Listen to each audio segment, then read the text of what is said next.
Topping today's news, government ministers defending the decision to prorogue the House of Assembly. Two young parents could face charges of manslaughter in the death of their 2-year-old baby. The Minister of Health addressing concerns by nurses over poor working conditions. And a man tells police his 8-year-old daughter raped by a neighbor.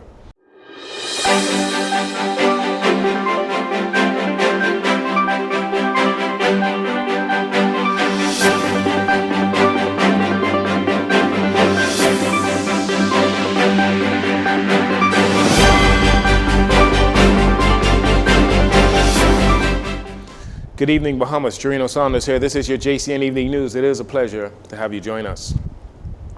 Deputy Prime Minister Chester Cooper shutting down criticisms by opposition leader Michael Pintard regarding the Prime Minister Philip Davis's decision to prorogue Parliament. The Deputy Prime Minister says it is what it is when asked to respond to the Free National Movement's leaders' comments from a press conference they held on Sunday. There's a reason why Pintard is in opposition and we're in government. We're in government. We are the government of the day, and we will lead as we see fit. The Prime Minister has made a determination that we are going to reset. We are going to return on October 4th, and it is what it is. We have accomplished more than 100 pieces of legislation passed in the House of Assembly. We have a great agenda lined up for the future, and we are going to stay focused on the mission. On Saturday, on the advice of the Prime Minister, Philip Davis, the Governor General issued a proclamation on the proroguing of Parliament, which wipes the slate clean on the previous session of Parliament. It allows for the Davis administration to bring to the House of Assembly a new agenda. We are humbled that the Bahamian people have given us 5 years to lead. We have a magnificent blueprint for change. We are making significant headway in achieving many of those elements of the blueprint for change, and we are going to stay focused in doing just that. The Bahamian people have given us a job to do, and we will stay the course. The reality is that our Prime Minister will lay out in due course the legislative agenda, and you should anticipate a speech from the throne that sets out all of the details for the upcoming 3 years. Progressive Liberal Party Chairman and Minister of Foreign Affairs and the Public Service, Fred Mitchell, also weighing in on the prorogation of Parliament, which he contends is not unusual. Something that was routinely done in the pre-independence era and in the era one. Go back to the position where every year essentially you reset the agenda by proroguing the House and starting again. There's nothing irregular about this. There's no special need to duck anything. None of that. And they're actually making much more out of it than it is. And that's because it's just unusual to see it happen. Most of the post-independence prime ministers just have one session. Parliamentarians will return to the House of Assembly on October 4th. Police are investigating the death of a 2-year-old baby boy with criminal charges pending for the child's parents. Police arrested a 23-year-old male and a 20-year-old female, both residents of Soldier Road, over the weekend for manslaughter by negligence. Preliminary reports indicating that sometime around 10:30 a.m. on Saturday, while driving in the area of Robinson Road and Old Trail Road, the toddler's parents were alerted by another motorist that the toddler appeared to be in an unconscious state with his head hanging out of the rear passenger window of their vehicle. Subsequently, the child was removed from the window and transported to the Princess Margaret Hospital in a private vehicle, where he later succumbed. Again, investigations into this matter continues. Following numerous complaints by nurses in the accident and emergency section of the Princess Margaret Hospital about terrible working conditions, Minister of Health and Wellness Dr. Michael Dowell today admitting that conditions are not ideal for working because of the ongoing hospital renovations. I was out of the country when I saw the response by the Nurses Union president, And the concerns of the nurses in the accident emergency is very important to us at the Ministry of Health and the PHA. There's a few things. I'm sure the media is aware that a large portion of the accident emergency is under active renovation. And as a result of it, the nurses, doctors are working in cramped locations. And it has definitely impacted the smooth flow of the operations in the accident emergency. To compound that, there was a problem with the chiller system, which happens sometimes in the middle of summer. Since then, we have resolved some of those issues. And the renovations of the accident emergency is moving very rapidly, and hopefully we are on schedule for that part of the renovations to be handed over to the Public Hospitals Authority for operation somewhere in October. Last week, Friday, the Public Hospitals Authority put out a notice advising residents that only emergency cases are encouraged to utilize the emergency department at the Princess Margaret Hospital at any time. Non-emergency patients are asked to contact their primary care physicians or utilize community clinics. Dr. Darville says although pressure has gone down at the hospital, residents should continue to use the clinics. And the PHA did put a notice out so that those minor cases can be dealt with at our clinics and in the private sector, rather than people waiting for the middle of the night to come in to address something that really is a primary healthcare component and clutter the accident emergency for more emergency care and urgent care cases. We encourage Bahamians everywhere that if there is a situation that you believe is brewing, our clinics are open usually from 9, and some of our clinics up to 9 at night. Utilize those facilities because we are renovating the accident emergency room, and we ask the Bahamian people to just bear with us because by October, that asset will be in our remit and be under our control, which means that we will be able to have better spaces, more leg room, more ability to handle cases. And we are looking forward for that new portion of the accident emergency to come on stream.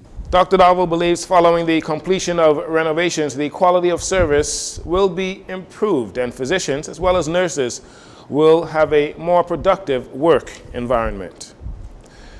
As women's rights groups look to have amendments made to the Protection Against Violence Act considered by the government, law enforcement officers are tasked with investigating the latest sexual assault of a female here in the capital.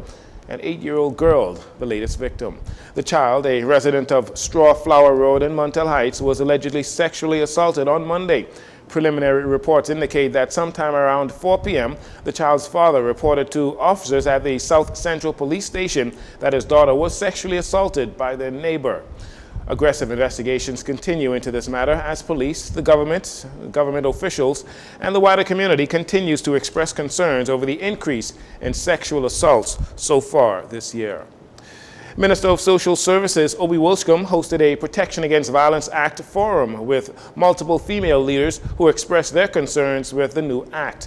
2 weeks ago, women's rights groups across the country opposed the passing of the Protection Against Violence Act in its present form, as it does not address key provisions that would further protect women and girls from violence like the gender-based violence bill would do. During the meeting on Monday, Women United Group brought several recommendations to the minister. Here is Vice President of the Women's United, Lisa Bostwick-Dean. There are things like the protections that were suggested in the gender-based violence bill. They did not fully carry over into the Protection Against Violence bill, which has been passed. And that may be because they were relying upon existing legislation, but that existing legislation was not as comprehensive. There are also portions of the Act which relate to what aid is available to a victim of violence, but they limited it only to victims of sexual violence. And we're saying that the aid that is available should not just be available to victims of sexual violence, but to as the new Act intends, to the victims of all violence. And particularly some of the aid as it relates to domestic violence definitely should not be excluded from that section. Minister of Social Services Obi Wolscombe says the talks were very fruitful and everyone is seeking a win-win situation. We're trying to get to a point where we have an understanding of the importance of what we're trying to do and effective legislation to cause for change in our country.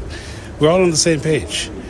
They made some recommendations that we believe are worth considering and certainly will be considered through the normal process.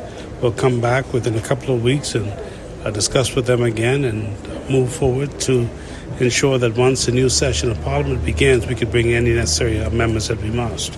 But it was a very good session. We have to commend the women, the work that they've done. Ms. Pedesimo in particular, the work that she's been able to do, getting everybody together, coming up with incredible recommendations, show that they thought about it. It also speaks to their passion, their deep concern, and the fact that they've been working for all these years trying to get us to get to this place. I believe it was a very important step in the right direction, and we'll get there. Wife of the Prime Minister, Anne-Marie Davis, says she does not believe the act was rushed, but agrees that amendments need to be made.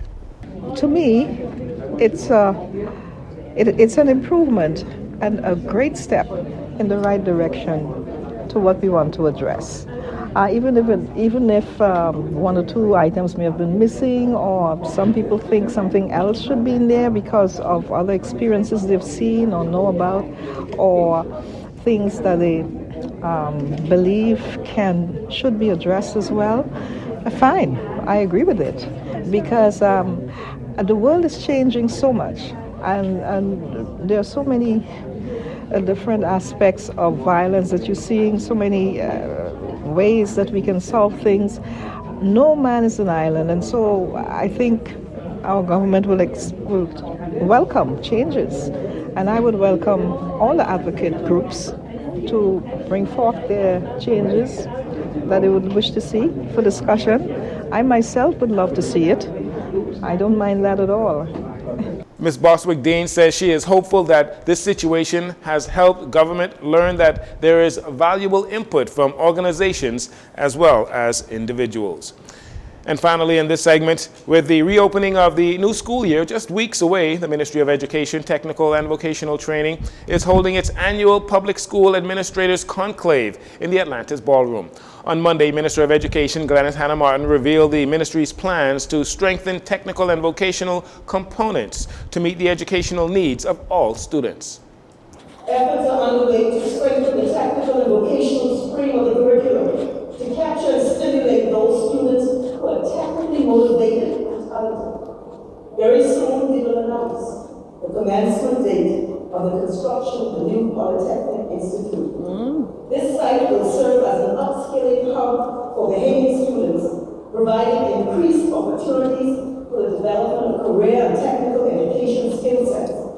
The Institute will advance training in a phased-in approach using an academy model supported by state-of-the-art laboratories and facilities.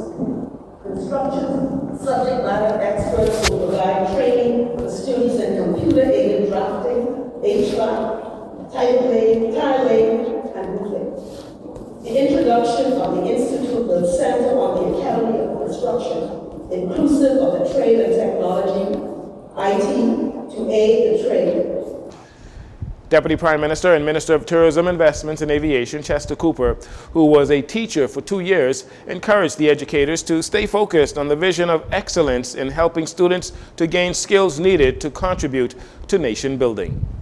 During this conclave, my wish to encourage all of our administrators to remain focused on the vision of the education ministry, fostering academic excellence, social responsibility, and equipping our students with multiple literacies that will enable them to make meaningful contributions as nation builders for globally competitive.